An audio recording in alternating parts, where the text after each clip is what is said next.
Get the latest Impact podcast right into your inbox each week.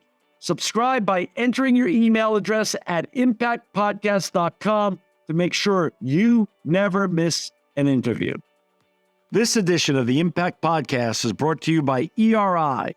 ERI has a mission to protect people, the planet, and your privacy, and is the largest fully integrated IT and electronics asset disposition provider and cybersecurity-focused hardware destruction company in the United States, and maybe even the world.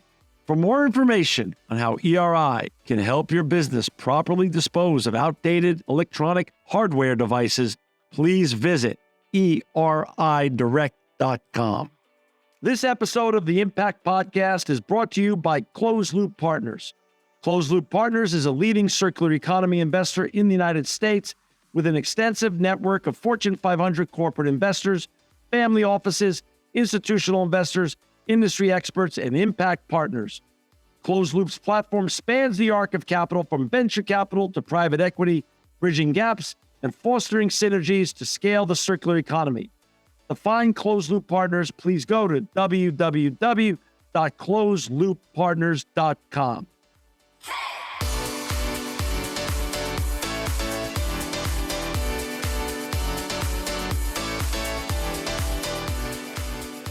Welcome to another edition of the Impact Podcast. I'm John Shigarian, and I'm so honored to have with us today Thomas Burkhardt. He's the president of Marchon Eyewear. Welcome, Thomas, to the Impact Podcast. Hello, John. Thank you. Good afternoon. Good afternoon. I'm a little envious. You happen to be sitting in my home city of New York City today, which I love. And I know you've become a native New Yorker over the years. We're going to get into that in a second. And we've never had you on the show, nor have we even covered this topic of eyewear and sustainability. So I'm so happy you're here today. But before we get talking about everything you're doing great at Marchon Eyewear, I'd love you to share your story, please. Where'd you grow up and how'd you get on this fascinating journey that you're on, Thomas? Thank you, John. Yes. So even though I live in Brooklyn, that accent is not from Brooklyn. It's actually German. Thomas Burkhardt, born and raised in Germany, Cologne, Germany, 50 and change years ago. Grew up there, had my wonderful education there, was in the German Air Force. And then my first job was with an American company, Procter & Gamble. They hired me in Germany to be part of their brand management program. I joined them in Frankfurt, Germany. Then they moved me around. I lived in London in the UK. I lived in Geneva in Switzerland. At some point, my job even moved to Cincinnati. I commuted back between Europe and Cincinnati. So wonderful education, as you can imagine. Procter & Gamble, particularly if you join in brand management, you really understand consumer first, consumer's boss. You understand R&D, you understand product management. So did that for a number of years. And then I was in Geneva, actually in 2010, I got a phone call that literally started with, could you ever imagine living in New York City? And the rest is history. It was a recruiter that got me to, back then, a beauty company, Coty, that I joined here in New York City, actually in the Empire State Building. That was a great place in the city to work in. And then in end of 2015, I got another phone call. And then somebody said, have you ever considered working in the eyewear industry? And after my, almost 14 years with Procter & Gamble, 5 years with Coty, I was mostly in beauty. So I knew everything about shampoos, conditioners, skincare, fragrances. Eyewear, I wasn't even using eyewear at this point in time. But I figured, you know what, it's an interesting industry because here I can use what I know, which is fashion, licenses, brand building, but there's also a healthcare component that is so rare. So where else do fashion and healthcare meet? And it kind of, I thought, as a generally curious person, thought, that could be interesting, so to speak. So I went to have the conversations and I got to know this small, what I thought was a small company based in Melville, Long Island called Marchon. Turns out is one of the world leaders in eyewear that works with companies like Nike, Calvin Klein, Lacoste, Ferragamo, Converse. Over 30 brands have chosen this company from Long Island, Marchon Eyewear, to be their partner. And over the course of the history, now 40 years history of the company, Marchon's become one of the largest designers and manufacturers of eyewear worldwide. And I joined them first as the head of brands, then they gave me product. And then in 2022, they said, why don't you run the shop? So I'm now the president, the proud president of Marchon Eyewear, leading a team of over 2,000 folks that is distributed across 25 countries. And Yeah, we're having fun on the way doing it. And it's no small company, north of $1 billion in sales. So this is a big venture that you're running now. This is a very big company. Yeah, it's a big company, and I always say it's a I call it a 40-year-old startup. It still feels like a small company, and that's the beauty of it. But it's a sizable company, and we're big in our industry, and in our industry, people know us. And again, we're so lucky and so privileged to work with some amazing global companies, be it in fashion, be it in performance. As I said, Nike's been a partner of us for over 25 years. Calvin Klein has been a partner for us for over 30 years. Italian fashion houses like Salvatore Ferragamo work with us, Marchon in France, Lacoste. So we have this incredible set of partners that trust us with their eyewear needs, so to speak, and their products, and we're working very closely with them. And and this is an industry I know nothing about, except let me just show you. I mean, I know now at 62 years old, I need your products. I use your products, and I love your products, but I know nothing about the industry as itself. Is this a growth industry? And how do you foresee, you've already been there now 10 years in different roles, 4 years now, 3.5 years as CEO and president. How big is this opportunity? It's a tremendous opportunity. If you think about it, out of the 7 billion people in the world, 4 billion need some form of vision correction. Oh. But only 2 billion people have it. And obviously, we're catering to richer clientele, given the brands we're presenting. But the need of vision care is universal.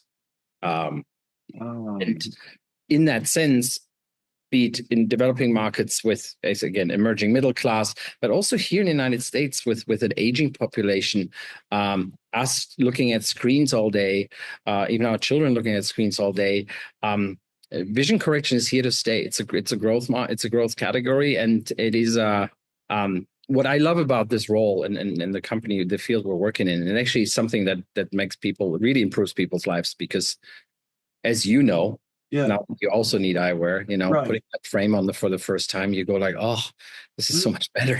Oh my gosh. In many cases, allowed us to function.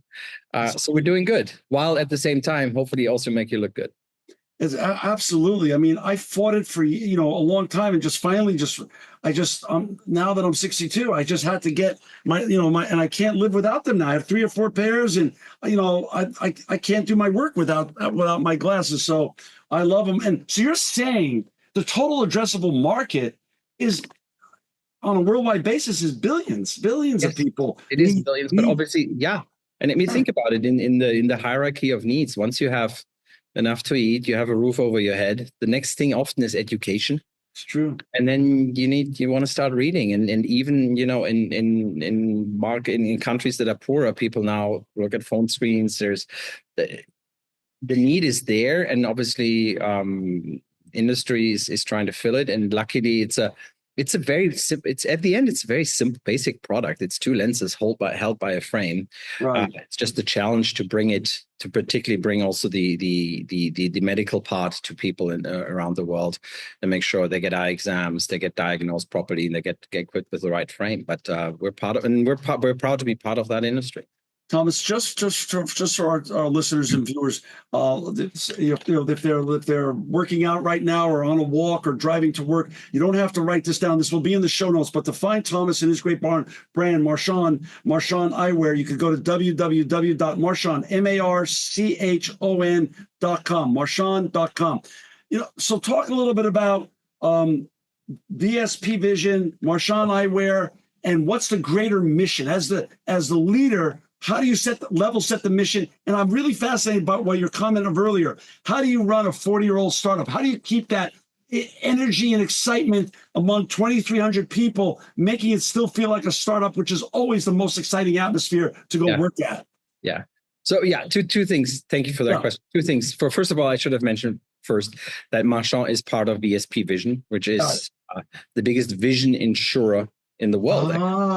Okay. VSP Insurers is the partner of over 65% of Fortune 500 companies for their vision care needs. And for many of your viewers, often, to remind them, usually in November, you get your benefits form and you tick health insurance, and usually there's vision and dental, and you tick that vision box. And in many cases, that's VSP, who's been doing actually celebrating its 70th anniversary this year. VSP is a great company. It's actually a not-for-profit. It was founded by eye doctors.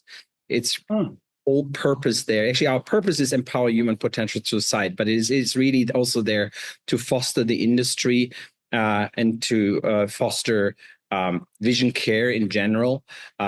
7 of our 12 board members are ODs, independent ODs. And that sets a direction that really puts vision care and not profit in focus and puts vision care and the support of the industry ahead of that. And that's it's fun to work for that. I mean, I can tell you still, when I talk to my CFO, obviously I still get managed like a for-profit company, but it's no, there's a real purpose, and you see that throughout the organization. So VSP Vision has different divisions, owns retail, owns obviously units that support providers, that support the industry overall, and Marchon is a proud part of that since the acquisition in 2008. Marchon itself was actually founded by 3 back then, young gentlemen on Long Island, New York, which I know it's not too far from grew up. Right. And as I said, then they managed to sell this to VSP. But this entrepreneurial spirit that those our founders created, as I said, that's still here. And as you say, it's a challenge. Not really. Well, you think it should be a challenge, but somehow we're preserving that spirit, be it in the way we're communicating, in the way we drive decisions, and which is probably also a nice segue when we talk about sustainability, because actually the fact that we can that we were this very pragmatic in the way we're approaching the topic is kind of linked to our culture. Well, I want to go into that in a second. The 2,300 employees, are they diverse around the world, or are they in one city or one state? Primarily, where are they located? So we're pretty much located around the world. We have 3 regional headquarters. Okay. Here in New York, then Amsterdam in the Netherlands for Europe, Middle East, and Africa, and then Hong Kong for Asia. But then we have subsidiaries in pretty much all the larger markets around the world. So the European countries, Spain, France, Italy, UK, Germany. We're in Hong Kong, we're in China, we're in Japan, we're in India with the joint venture, we're in Sydney, we're in Australia. So as you can imagine, my days start early, usually around 7:30, because that's when you can get your Asian colleagues still on a call right before, right after their dinner. Right. They go through until you get yourself to the West Coast of the United States. So, but it's it's a global company, and it's interesting, particularly when COVID hit and everything was going to calls and Teams. We were already used to that because we're a global company. So, my management team is in 5 different locations. So we were used to just getting on. It used to be obviously the dreaded conference phone. Now it's a much better Zoom or Teams call and much better quality. But that was a way we've been operating.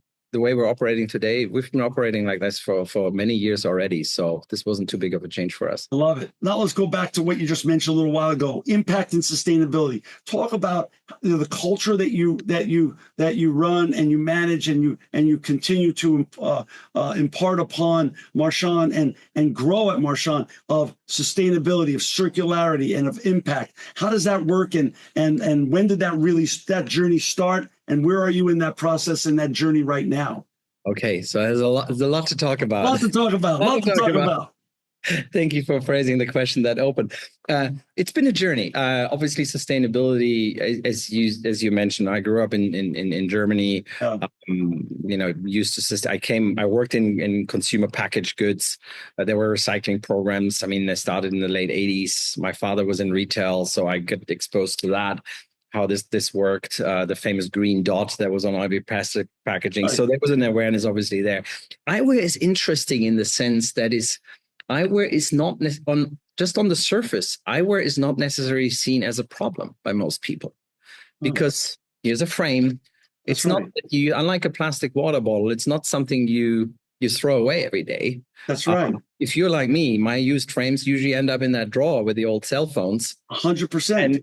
So there are no photos of a patch of discarded eyewear floating in the ocean, or right. That's exactly right. But still, I mean, we make 22 million frames a year. Wow.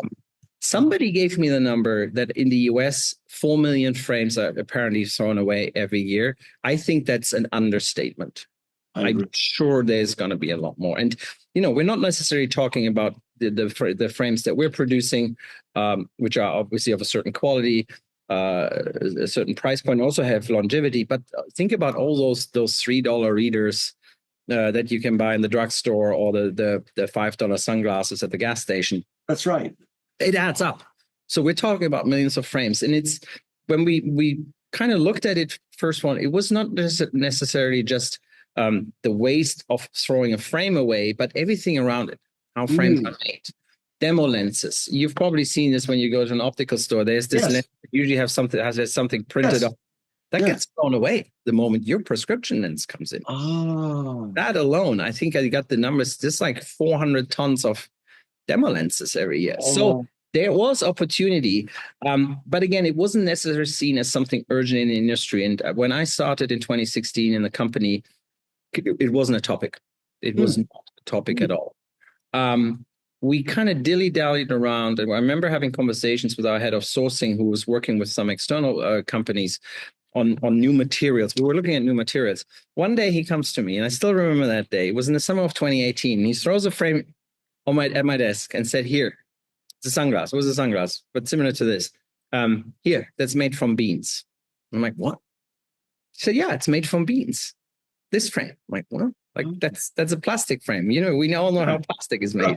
Right. And turns out this was a prototype of a new material, a plant-based resin that was made from castor bean oil, or predominantly made from castor bean oil.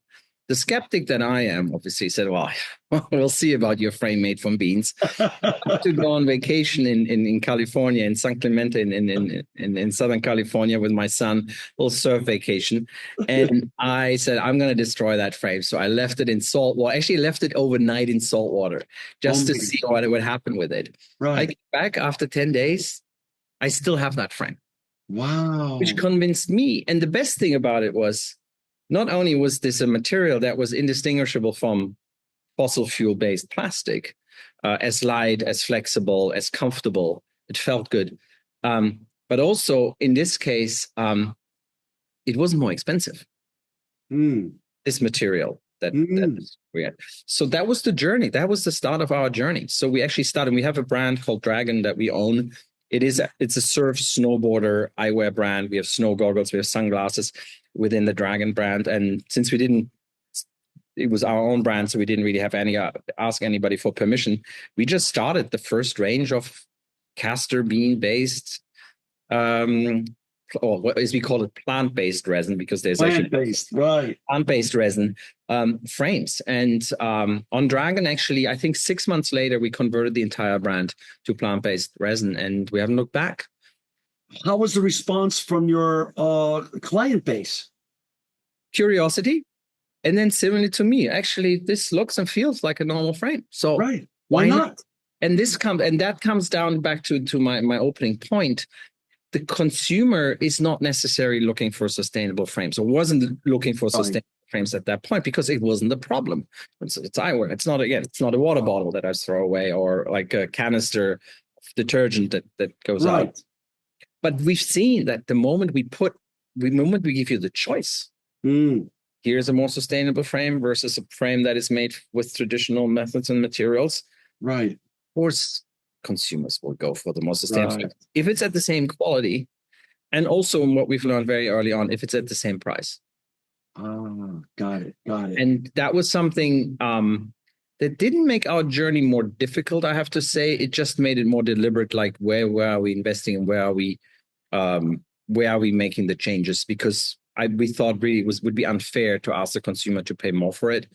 And obviously we didn't also want to, lose our shirt over it, but figuring out how to do away. And this is where our scale comes back in, our size comes back in, because obviously we can go to manufacturers of raw material manufacturers and make different commitments to materials. And coming back to the pragmatic approach, converting entire brands to new materials obviously allows also our suppliers to scale up the production of their materials. Thomas, how much of your sales, without giving away any secret recipes or sauces or information, how much is under your brand Marchon, and how much is it private label work for other great brands like you mentioned, Calvin Klein and Nike and all these other amazing brands? How is it? What kind of mix of sales do you have with that kind of stuff? Yeah, we're probably around about 20% is our own brands and 80% is with licensed partners. Brands like, I keep repeating, but brands like Nike and Lacoste. I mean, cool brands. Amazing. These are amazing brands. These are iconic brands. So what do you do then? So once you get dragging going and you see how the clients like it, then do you bring it quietly to Calvin Klein and also Nike and ask them, would they like to start deploying that? Then something else happened. So you said quietly. We didn't have to do it quietly. It was actually more our luxury partners that came to us asking us pretty much at the same time, by the way, are you doing something in sustainability? Because fashion houses are obviously looking at their supply chains. They're looking where their cotton is coming from. They're looking at how their leather is sourced. They're looking at the water used in the preparation of the materials. So, and I, again, remember it vividly, it was actually Ferragamo approaching us out of Italy, who we've been a partner with now for almost 15 years, and approaching us and asking us exactly that same questions. And at that time, it was like, lucky you were asking, because then we had a new material coming to play, which was a recycled or renewed acetate material. And with Ferragamo, we actually launched the first ever recycled acetate frame, probably in the eyewear industry, into the market. That's so exciting. So you're both your partners are using it, and plus you get to use it for your own brand, your own forward-facing brand as well. So what a win on that. What happens to the glass? Is there a sustainability element of the inside of the glass now too? Yes, so there's two components to it. One is obviously it starts, as I said before, it starts with these demo lenses. Right. Because we deliver a frame, it always comes with this little plastic lens here. Which get popped out at the end, you said. They get popped out. Wow. And then, obviously the first question is, okay, can I return them all? Can I recycle them? That's quite labor intensive, logistics, etc. So we took a slightly different approach and said, how can we make this demo lens have the least impact at all? And we've now switched our entire demo lens product to recycled material, to recycled materials that are certified, that we can that have a neutral, that are produced in a way that is carbon neutral, just to make sure it has the least possible impact. I think we saved over 4 tons of demo lens materials already just by doing that. Wow. That's huge. So let's now. So sustainability has become now embedded in the Marchon culture and brand. It has. One way of doing that was to set a goal. Right out of COVID 2021, we set the goal that by 2025, i.e. by the end of this year, we wanted to have at least 50% of our frames made from more sustainable materials. And we're well on track. The year's not over yet, so I always have to kind of poke my product developers, like, how is it going? But it's we're well on track. Not at 100% yet, because there are certain things you can't do with more sustainable materials yet. Right. But the nice thing is, we started with this castor-based, plant-based resin, and other materials like the recycled acetate from Eastman, which I know you also talked to at some point in your series, Kevin. Now we have over a dozen of different materials that provide a toolkit for the designers to actually choose a more sustainable option as they're creating their new designs, their new developments, and as they're working with our partners. What I'm fascinated by, and I'd love to hear your thoughts on this, is you brought up, which is so ironic but also important, how like we take our eyewear, and at the end of the day, when we're done using it, or when it's come to its natural end of life, or any of that, it ends up in a drawer. Just like you gave the great comparison, our cell phones. Now, I happen to be in this business, the cell phone business, and the recycling business of electronics.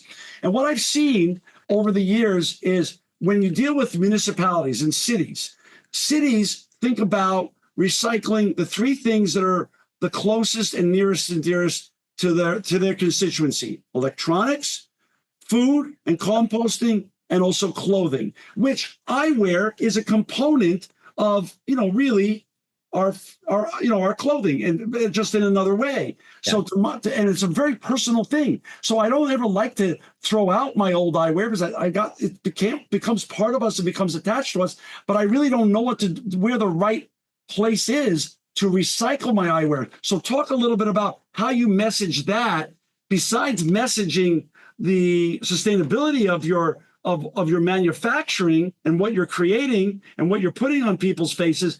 How do you message how to get back these things into the circular economy? How to get back our old eyewear into the circular economy? That is still a challenge, John. You're absolutely your finger right on it. It starts and a challenge for us too, by the way. It's still a challenge for us. So I'm not shocked. It starts with the fact, similar to electronics, that this is mixed materials. This is not the frame. Right. There's a wire inside of the temple. There's metal screws here. There's the lens that is made from a different material. So in order to properly recycle, you have to basically assemble the frame, and that is relatively labor and cost intensive. And the industry has not found a model yet that directs frames. That's why also, again, trying to be pragmatic and not having the perfect to be enemy of the good. We said, oh, then let's at least, as long as that's not in place, let's focus on actually making the frames in a more carbon neutral, in a more sustainable way. So we can do something.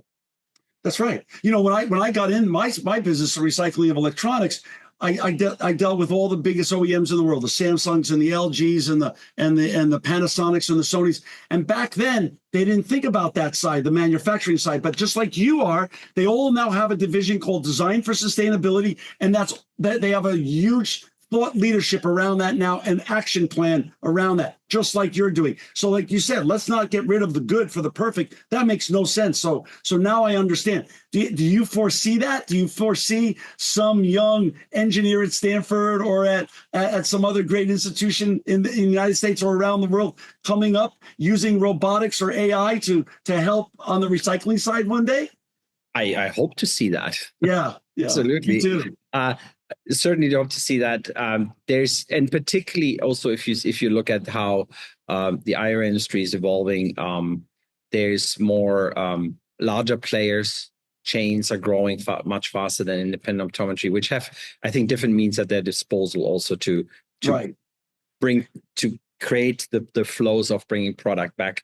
But it will have to start with actually people bringing the old frames to their optician or to their doctor when they start getting a new one and not keeping it in that drawer. In the drawer, yeah. But there's so much work still to be done. As I said, 50% for me was a moderate goal, but I'm glad we're kind of on track to do that. And there's so much around it, because it's not just about the materials of the frame; it's also the way the frames are made, the way the frames are packaged, transported. Since that's your expertise, branding and packaging and product promotion, talk a little bit how you do that messaging, because I'm fascinated by that itself. It's as we were going in the more responsible manufacturing of our frames. Obviously, all these questions emerged right after that. So. Sure. Bit by bit, it's the challenge to our sourcing teams, to our product development teams. For instance, we have these frames usually come in little plastic bags because they need to be protected on the journey to the final endpoint. Right.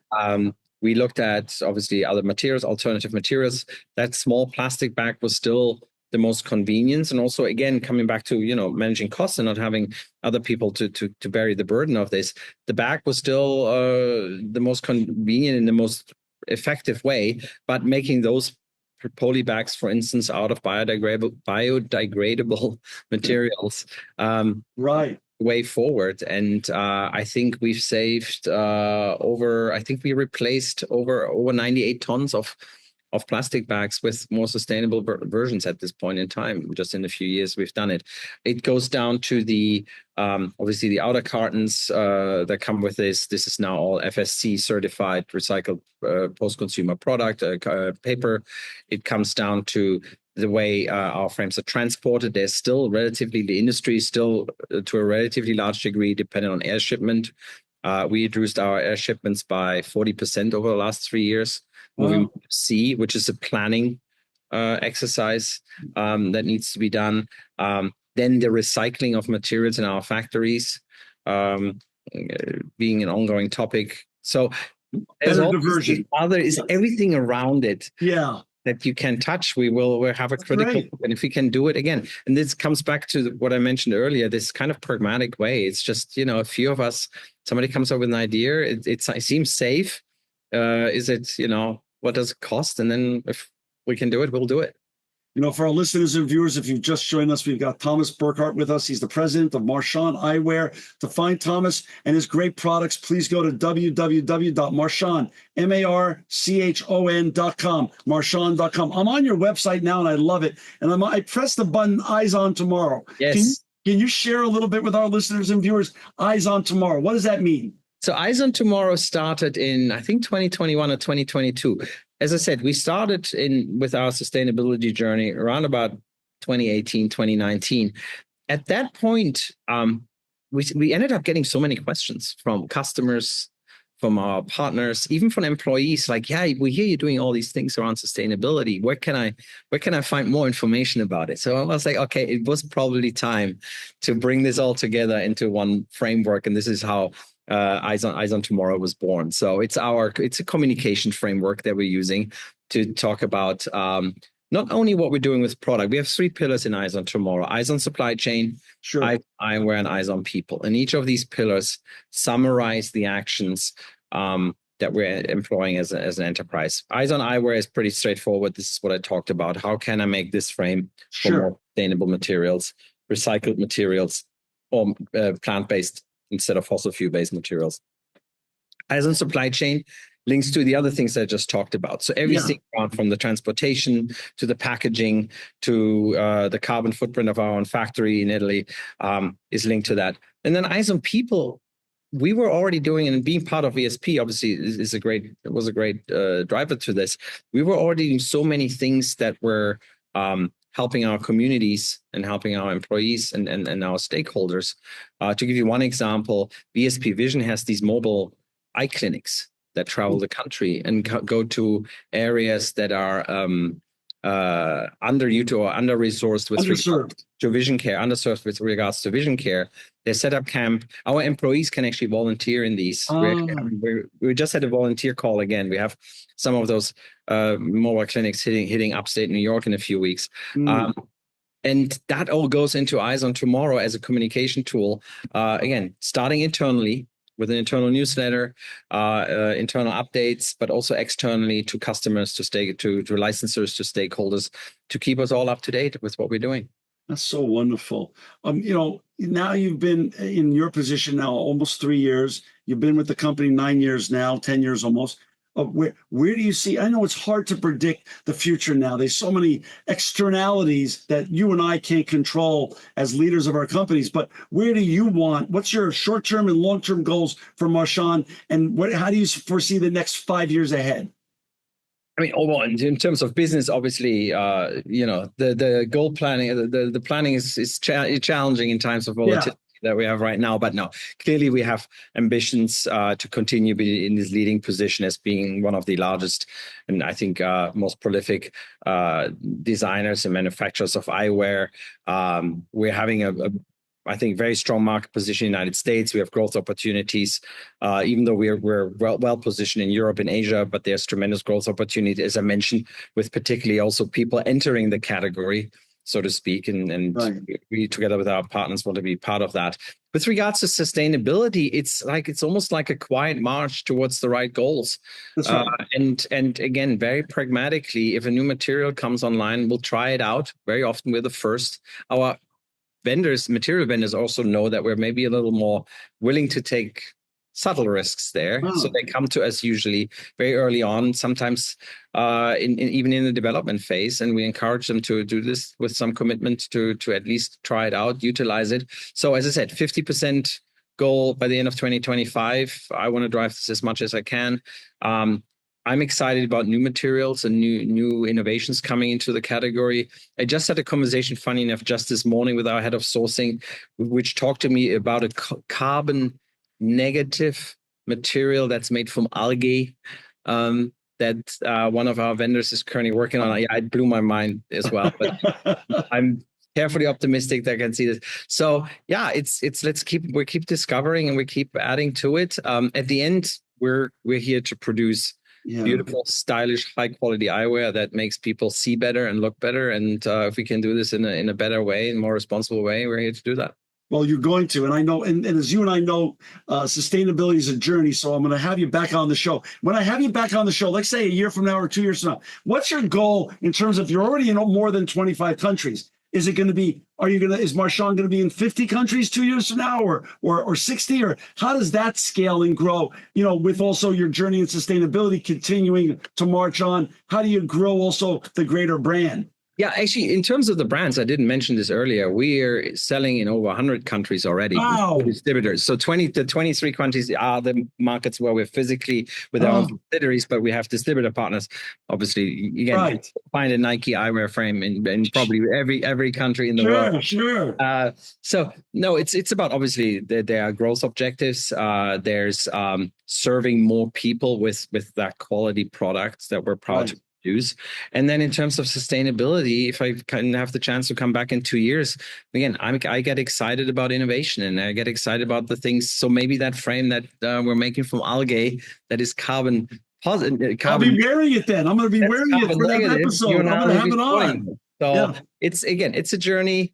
We're excited about it. By the way, it's also probably the one topic that our employees are most excited about it. Oh, that's great. Which is fantastic. Every time we do like virtual town halls, there's usually the Q&A, maybe one person raises their hand. When we do sustainability updates, we need to put 20 minutes in because there's so many questions around. And because our employees are proud of what we're doing. So I want to continue on that journey.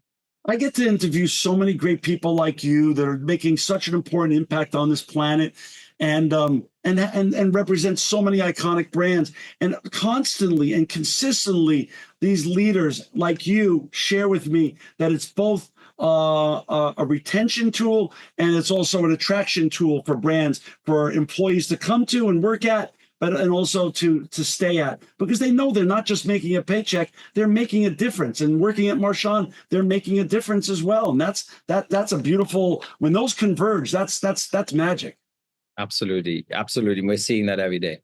Thomas, you live in, you grew up in Germany, but you live in right now, and you're a citizen now and a denizen of one of the most fashion-forward cities on the world. When you go out to Broadway or to a restaurant or a bar or of the ballet, and you see all these wonderful people that fill up the seats of New York City, and so many of them are very fashion forward. Are you making mental notes like, she should be wearing a different pair of glasses? Those don't look good on her. Those look good on him. I like that. Whatever he's doing there. Are you making mental notes all the time? 100%, John. And fit is my biggest peeve. How many people wear eyewear that doesn't fit their head? That's so too small or too big. 100%. That's so true. That is so true. Oh my God. One thing I can encourage everybody, first of all, get an eye exam every year, because I like that. Because you also can see detect so many other diseases through eyewear. But also, your optician is your friend. Like, even if you have a frame today that you haven't bought there, go there. They'll make sure it fits, because there's nothing worse than a frame, particularly if you, like me, if you wear a frame all day that doesn't fit or slides down your nose or anything like this. Right. So, well, Thomas, we are going to have you back, because this journey is never over, and we're going to have you back on the Impact to share your continued journey in both leadership of Marchon, but also in sustainability. For our listeners and viewers, to support and to buy Thomas's great products at Marchon Eyewear, please go to www.marchon.com. It will be in our show notes, so if you don't have time to write it down now, or you're driving or doing something that you don't have use of your hands, it will be in our show notes. Thomas, thanks for not only spending almost an hour with us today here on the Impact Podcast, but more importantly, thank you for making the world a better place. Thank you, John. Thank you for having me. This edition of the Impact Podcast is brought to you by Engage. Engage is a digital booking platform revolutionizing the talent booking industry. With thousands of athletes, celebrities, entrepreneurs, and business leaders, Engage is the go-to spot for booking talent, for speeches, custom experiences, live streams, and much more. For more information on Engage or to book talent today, visit letsengage.com. EriCorp.com. This edition of the Impact Podcast is brought to you by ERI. ERI has a mission to protect people, the planet, and your privacy, and is the largest fully integrated IT and electronics asset disposition provider and cybersecurity-focused hardware destruction company in the United States, and maybe even the world.